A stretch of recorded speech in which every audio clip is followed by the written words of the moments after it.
Hey everybody, it's Aubrey, and this is Drawing with Thread number 4, the airplane mask. I figured this one requires some narration because there's a bunch of stuff I want to explain, and I know that you don't like to read. So I've had this idea for a long time to make a mask that looks like the front of an airplane, even down to the livery that's on the airplane itself. So in this case, it was United Airlines. And like 2 days before I went on this trip, I decided I had to make this because I don't fly very often, and now is my chance to do it. So I researched what the livery for United Airlines looks like, designed that into the mask, and this is the third test stitch that I've done.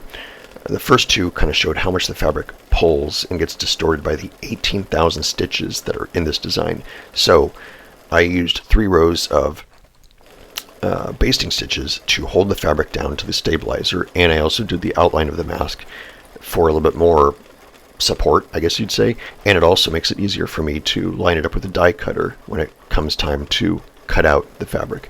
So I've got a little circle in there in the middle for the radar nose cone of the airplane, and the windshield is going in right now, and you can see there's a little cutout right there, and that's for the pilot.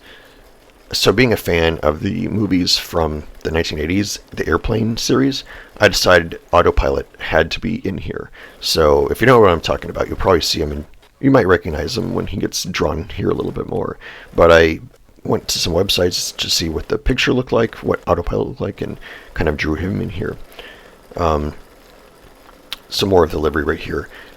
I don't actually show in this video how I put the mask together because this portion was done late the night before I had to leave on the trip, and I didn't have time to video everything that's going on. But if you want to see how I put masks together, I do have one about the inauguration mask, so you can go check that out and see how I sew it up and mate all the different layers of fabric together. So this one has one layer of cotton that's against my face, and there are 2 layers of a polypropylene kind of filter fabric, and then there's this one on the outside. So here it is after it's been stitched out, and you can see that I even put autopilot on the outside the cockpit itself, and then a little more detail of what it looks like. You know, you can only get so much detail in there with thread, but you can see he's got the tie on and the suit and the smile and the hat with the wings on there. So here it is after it comes out of the die cutter, and then I put it through the serger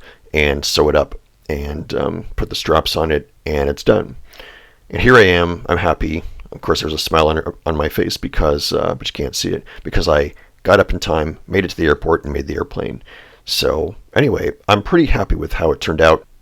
During the course of my trip, I did get about 4 compliments on this, though. There's a TSA agent and a pilot in Chicago and 2 flight attendants that all said it was a really nice mask. And there was a guy in Denver who said, "Nice mustache." And I said, "Thanks, Dad. When we get back from this trip, we're going to go get your eyes checked." That's it for now. I hope you like seeing how I made this mask, and perhaps it wouldn't kill you to press the like button so I could become a huge YouTube influencer. So until next time, see you later.